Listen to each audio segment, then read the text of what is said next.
নমস্কার, শুভ সন্ধ্যা and welcome to lakh টাকার লক্ষ্মী লাভ season 2।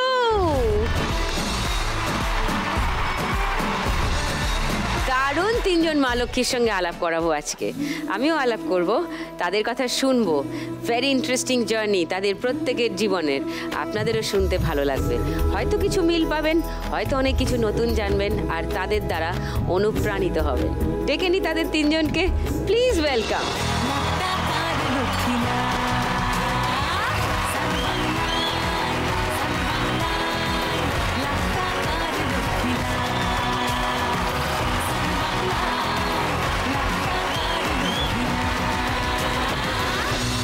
সবাই ভালো আছেন? একদম ভালো। আপনি ভালো আছেন? সবার সঙ্গে একটু ছোট করে আলাপ করে নিই।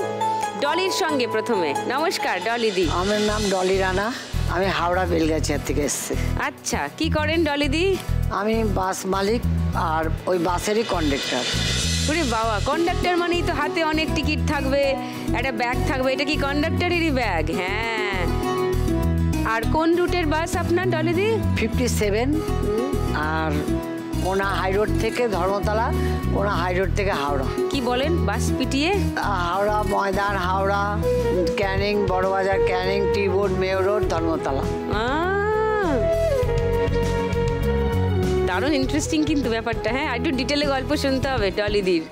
হ্যাঁ, আলমতির কাছে আসি একটু। নমস্কার। নমস্কার সুদীপ্তাদি, আমার নাম আলমতি কারজি, আলিপুরদুয়ার জলদাপাড়া ন্যাশনাল পার্ক থেকে একজন আমি লেডিস গাইড এখানে এসেছি। দারুণ দারুণ অভিজ্ঞতা আছে আলমতি। একদম সবসময় অ্যানিমেল নিয়ে, হাতি, গন্ডার, বাইসন, গা ছমছমে। আমাদের এখন অভ্যেস হয়ে গেছে, ভয় লাগে না।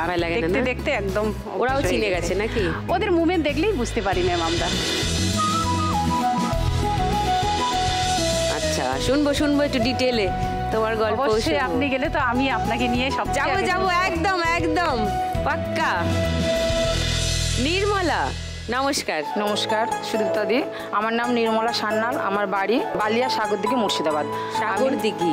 আমি এসএসজি গ্রুপে 4000 মহিলা নিয়ে আমি কাজ করি। কি কাজ করতে হয়? আমি স্বয়ম্বর গোষ্ঠী তৈরি করতে হয়। 10 জন করে মহিলা নিয়ে তাদেরকে আমি গ্রুপ তৈরি করে দিই, অ্যাকাউন্ট খুলে দিই, এবং তারা অত্যন্ত গরিব পরিবার থেকে আসে, যাদের নিজের পায়ে দাঁড়াতে পারে তাদেরকে আমি স্বনির্ভর করি। ঠিক ঠিক, আত্মনির্ভর হওয়া তো খুবই দরকার, স্বনির্ভর হওয়া। কারেক্ট। তো ফার্স্ট রাউন্ডে নানান খেলা থাকে আমাদের টাকা নিয়ে। কোন খেলাটা সবচেয়ে ভালো লাগে? টাকার খনি। ওকে, তাহলে তিনজনকে নিয়ে খেলবো আজকে আমাদের প্রথম রাউন্ডের খেলা টাকার খনি। ডলিদি, বাস কেনার কথা কবে মনে হলো, কোন সময়? আমার বাবা অনেকদিন ধরে ভাবছিল যে একটা বাস কিনবে, কিন্তু ছোটখাটো ব্যবসার জন্য হয়ে উঠতে পারেনি। আচ্ছা। যে একটা বাসের সন্ধান পেলাম, তখন ভাবলাম যে তাহলে এই বাসটাকেই কিনে নিই। কিন্তু এমন টাইমে কিনলাম যে আমার বাবা তখনই 1 মাস বাদেই মারা গেছে। যা, নতুন বাস কিনলেন? না, সেকেন্ড হ্যান্ড। ড্রাইভার কন্ডাক্টর ছিল, ড্রাইভার কন্ডাক্টর দিয়ে চালাতাম। যখন লকডাউন হলো, কন্ডাক্টররা বলছে যে আমি গাড়িটাকে চালাতে পারছি না, কেননা গাড়িতে এখন ভালো ভাড়া হচ্ছে না, তুমি গাড়িটা বিক্রি করে দাও। আমি অনেক কষ্ট করে গাড়িটাকে কিনেছি, বিক্রি করে দেবো, মনটা খারাপ হয়ে গেল। ড্রাইভারটা ছিল ভালো, সে বলছে বিক্রি করবে না, তোমাকে নিয়ে তো আমি সকালবেলা ভোরবেলা ফার্স্ট ট্রিপ করি, 1 ট্রিপ করে। ড্রাইভারটা বললো তুমি করো, আমি ড্রাইভারই করবো। তো ড্রাইভারটার সঙ্গে আমি কন্ডাক্টারি করলাম। তখন একটা হেল্পার ছিল না। আর আমার বোন এখন যে আমার সঙ্গে আছে, সে তখন ছোট ছিল, কলেজে পড়তো। তখন আমি গাড়িটাকে নিয়ে করলাম, কন্ডাক্টারি করতাম। সেই এখনো সে কন্ডাক্টারি করছে।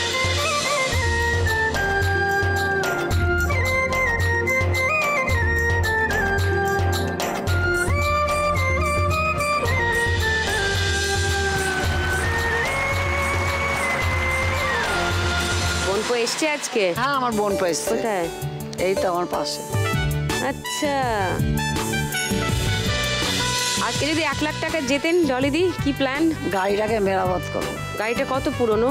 গাড়িটা আর কয়েক মাস বাকি, 15 বছর হতে। এটাকে একটু রিপেয়ার করে আর একটু চালিয়ে তারপরে নতুন গাড়ি কিনবেন। হ্যাঁ, গুড।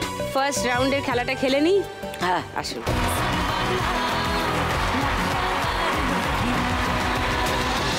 ডলিদির 1 মিনিট সময় শুরু এখন। बाजू চটপট এক জায়গায় করে একবারে অনেকটা, একটুও ওঠেনি।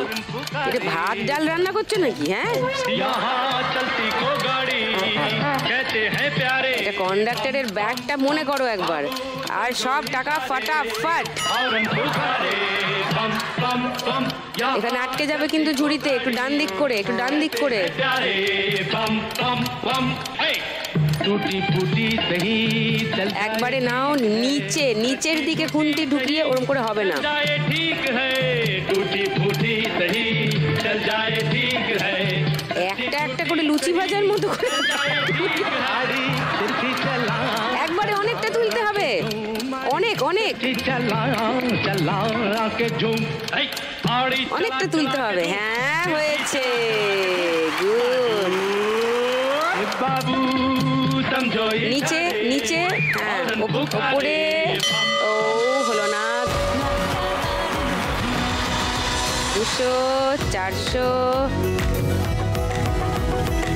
90, 1210, 1210। ডলিদি স্কোর ফার্স্ট রাউন্ডে, গুড। এবার আলমতির কাছে আসি। হঠাৎ ফরেস্ট গাইডের কাজ শুরু করলে কেন? তোমার আগে কোনো মহিলা তো ওখানে ছিল না? সর্বপ্রথম জলদাপাড়া ন্যাশনাল পার্কের আমি লেডিস গাইড। তো অ্যানিমেলদের একটা খাওয়ার প্লান্টেশনের জায়গা বানানো হয়। ফরেস্ট একদম লাগোয়া বাড়ি আমাদের। তো ইডিসি কমিটি নামে একটা কমিটি হয়। তো আমাদের গ্রামে অ্যাকচুয়ালি দিদি কোনো ফসল পাই না আমরা, অল্প জমি আছে আমার। যখন ধান করি, ভুট্টা করি, তখন হাতির দল, হরিণের দল এসে একদম নষ্ট করে দেয়। তো কোনো ফসল পাই না। তো এডিসি কমিটির ভাইরা দাদারা বলছে যে ইনার তো হাজব্যান্ড ডেড, এক ছেলে এক মেয়ে, হাজব্যান্ড ডেড হওয়ার আমার 14 বছর চলতেছে। ও, বিডবাবুকে বলছে যে এই দিদি তো কোনো ফসল পায় না, জঙ্গলের একদম লাগোয়া বাড়ি, তো এই দিদি বাচ্চাগুলোকে কি করে মানুষ করবে? তারপরে আমাকে বিড অফিসার ডাকলো ওই প্লান্টেশনের কাজে। তারপর আমি জঙ্গলের উপর দিয়ে যাতায়াত করতাম। এমনও হয় কোনো দিন জঙ্গলে যাওয়ার সময় অনেক নদী নালা পার হয়ে আমাকে কাজে যেতে হয়। তারপরে এমন হয় যেতে যেতে হাতির দল ক্রস করে।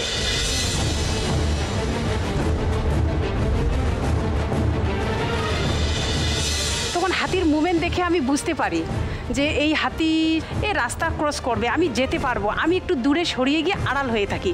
যখন হাতির দল ক্রস করে চলে যায় তখন আমি ক্রস করে যাই। কিন্তু গন্ডার যখন খেতে ধরে, রাস্তার ধারে বা যে কোনো জায়গায় যদি খেতে ধরে, সেকে ক্রস করে যাওয়া মুশকিল হয়ে যায়। তখন আমি বাড়ি ব্যাক করে চলে আসি।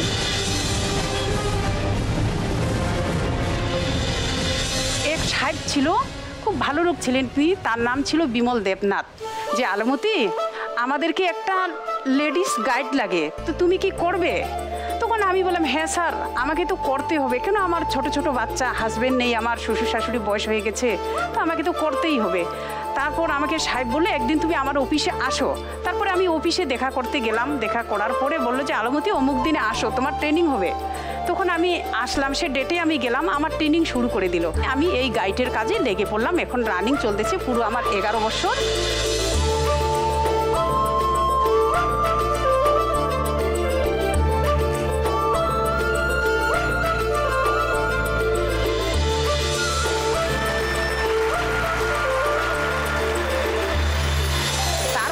বিশাল একটা আমার ঘটনা হয়ে গেল। এই ডিউটি মানে গাইডের ডিউটি অবস্থায় বিভিন্ন জায়গা থেকে ট্যুরিস্টরা আসে। দুটা পার্ট আছে আমাদের, একটা হলো জলদাপাড়া, একটা হলো তিতি ফরেস্ট। তো আমি তিতি ফরেস্টের দিকে যাচ্ছিলাম। তো যাওয়ার পথে ফট করে এরকম টার্নিং হয়ে যায়, টার্নিংয়ের মধ্যে ফট করে হাতি বেরিয়ে আসে। তো আমরাও জিপসি দিয়ে যাচ্ছি, পিছনে 6 জন ট্যুরিস্ট আছে, আমি ড্রাইভার, গাইড ড্রাইভার সামনে। তো ফট করে হাতি রাস্তার মাঝখানে বেরিয়ে গেল। 3টা হাতি বেরিয়ে আসে, একটা বাচ্চা আছে সাথে, একটা সিঙ্গেল, ওরা 3টা। তখন তো আর কিছু উপায় নাই, একসাথে গাড়ি আসতেছে 5টা গাড়ি। তো সবচেয়ে গাড়ি সামনে আমার। তখন একদম হাতি চিল্লায়, মানে চিৎকার মেরে, বাচ্চা আছে সাথে, এইরকম মানে মাটি ধরে একদম গাড়িতে এইভাবে ট্যুরিস্টের সামনে মাটি ছুড়ে দিল।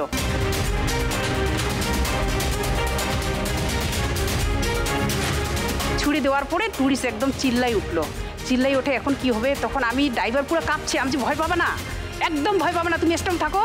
তখন ড্রাইভার ভালো করে ইস্যু করে ধরলো, তখন পিছনের ছোট বাচ্চা ছিল, উনি একটু চিল্লে কান্না করে উঠছে, তো তখনই হাতি আবার বাচ্চাটাকেও ঠিলে ঠিলে জঙ্গলে করে নিয়ে গেলো। তখনই রাস্তা একটু ভিতরে ঢুকে গিয়ে তখনই আমরা গাড়ি পার করে চলে গেলাম।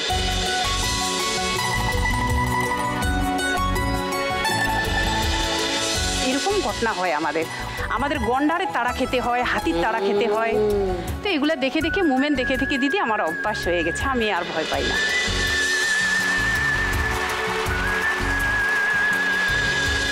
আমাদের কাছে কিছু ছবিও আছে, আলমতির তোলা ছবি, সেগুলো একটু দেখি।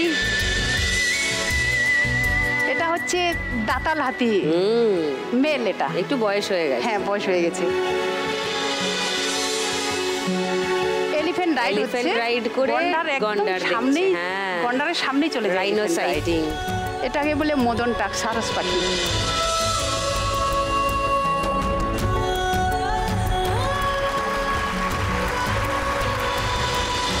আজ 1 লাখ টাকা পেলে কি করবে আলমতি?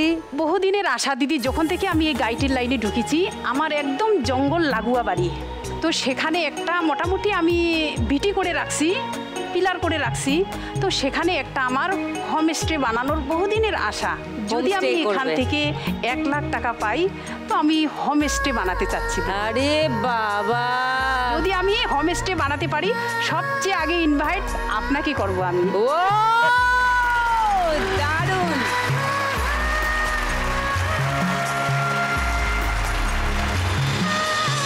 সেটা দেখতে চাই আমি।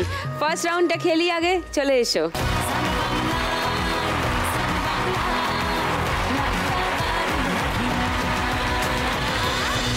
তোমার 1 মিনিট সময় শুরু এখন। হ্যাঁ, কাছে নিয়ে নিচে খুন্তি চালিয়ে, এটা তো নিচে নামানো যাবে না। ওরে বাবা রে,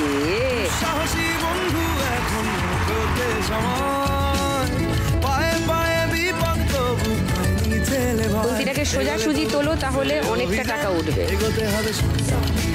হ্যাঁ, না উঠলো না, আরেকবার ট্রাই করো। উঠলো না, আরেকবার, একটু কম উঠলো। নিচে ঢুকিয়ে একবারে, হ্যাঁ, উঠছে উঠছে উঠছে উঠছে, হবে হবে হবে। তোলো তোলো তোলো।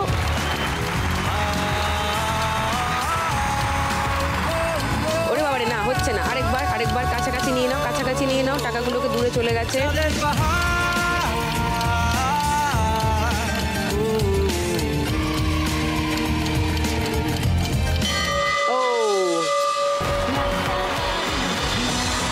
দেখে নাও, 500। হোমস্টে বানাতেই হবে দিদি আমাকে। 1000।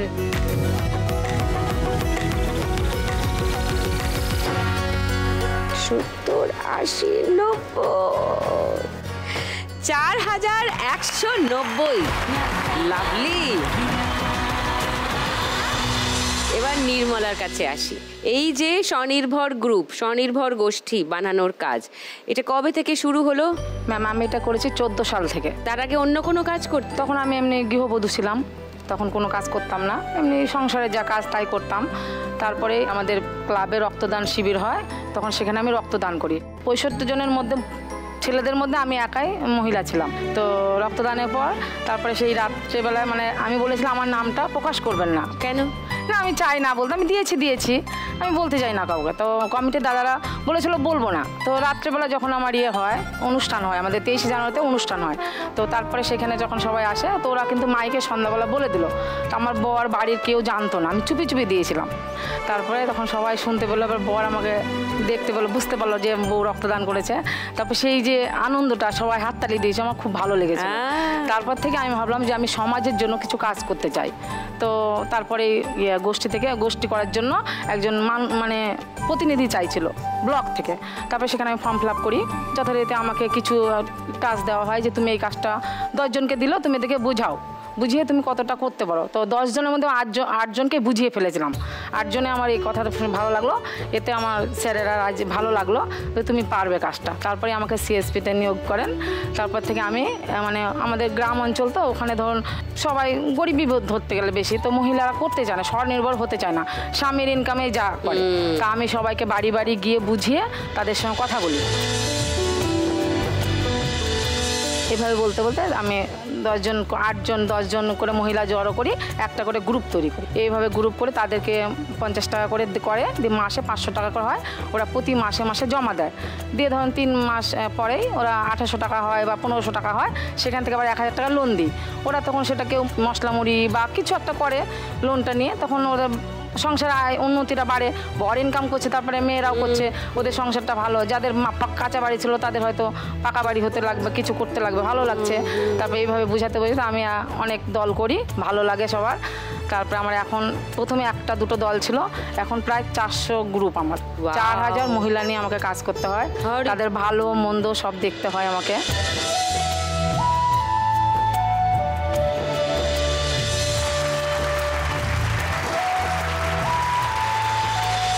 আজকে 1 লাখ টাকা পেলে কি করবে নির্মলা? ম্যাম, আমি করতে চাই যে আমার যে মেয়ে 400 গ্রুপ, আমার ধরেন প্রতি মাসে আমাকে একটা করে মিটিং করতে হয়, প্রায় 5টা করে দল, মানে 50 জন করে মহিলা ডাকতে হয়।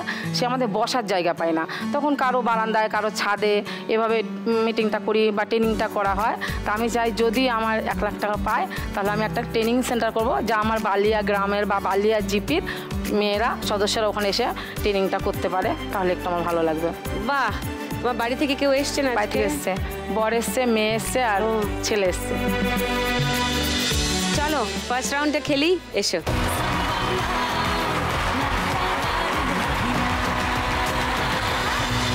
চলো, তোমার 1 মিনিট সময় শুরু এখন।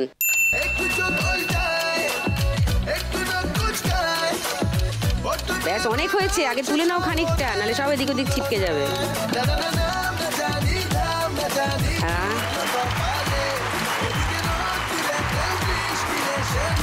আরো নিচে, ওদিকে কিছু নাই। হ্যাঁ, নিচে করে তোলো, উঠলো না, দূরে চলে যাচ্ছে টাকা।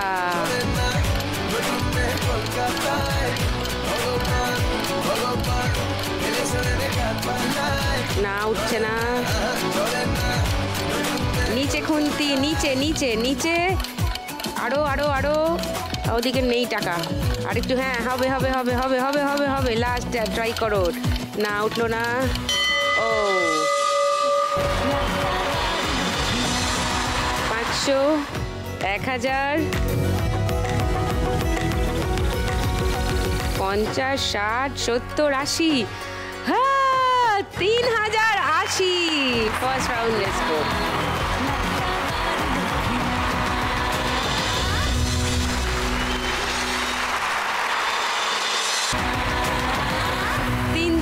দারুণ মা লক্ষ্মীকে নিয়ে খেলছি আজকের পর্ব।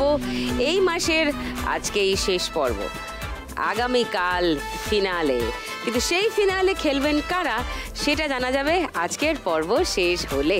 আজকের পর্ব শেষ হলে দেখব এই মাসে যারা যারা জিতলেন তাদের মধ্যে হাইয়েস্ট স্কোরার কারা 3 জন।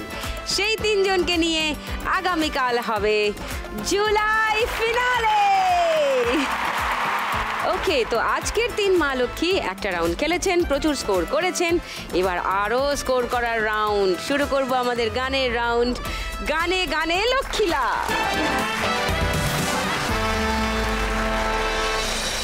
चल चल मेरे साथी, ओ मेरे हाथी, चल ले चल खटारा पीछे चल यार, धक्का मार, बंद है मोटर कार, चल यार, धक्का मार, चल चल। আমি একটা দারুণ প্ল্যান ভেবেছি।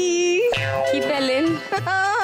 এত ফুর্তি কেন? প্রাণ একেবারে গড়ের মাঠ হয়ে গেছে। ওই যে নির্মলাদি বলেছে এটা কি গোষ্ঠী করে দেবে আমাদেরকে। ঠিক ঠিক ঠিক। এত মা লক্ষ্মীদের নিয়ে একটা গোষ্ঠী আছে না, সান বাংলার গোটা একটা গোষ্ঠী আছে। হ্যাঁ। তো সেই একটা গোষ্ঠী আরেকটা গোষ্ঠী করে দেবে, সেইটা নিয়ে ডলিদির বাসে চেপে ডলিদিকে নিয়ে হাওড়া থেকে ছাড়বে সোজা জলওড়া।